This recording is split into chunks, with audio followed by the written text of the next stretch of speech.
কাতার এবং ইরান ভৌগোলিকগতভাবে প্রতিবেশী হলেও তাদের মধ্যে রয়েছে এক বিশাল অর্থনৈতিক স্বার্থ।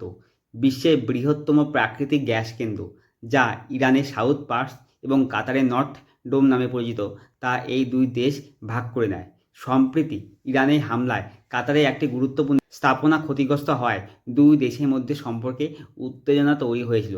কিন্তু যুদ্ধে এই ভয়াবহ পরিস্থিতিতে কাতার বুঝেছে সংঘাত চললে লাভ কারোই নেই। বিভিন্ন আন্তর্জাতিক সূত্র বলছে যে কাতার ইরানকে তাদের অবকাঠামো পুনর্গঠনের জন্য $6 বিলিয়ন বা প্রায় 50,000 কোটি টাকার একটি বিশাল প্রস্তাব দিয়েছে।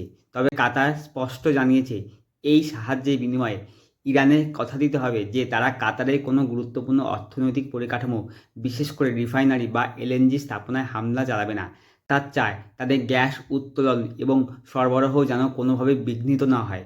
যদিও কোনো দেশই এই আলোচনার কথা আনুষ্ঠানিকভাবে স্বীকার করেনি, কিন্তু পর্দার আড়ালে যে বড় কিছু ঘটছে তা পুরো স্পষ্ট।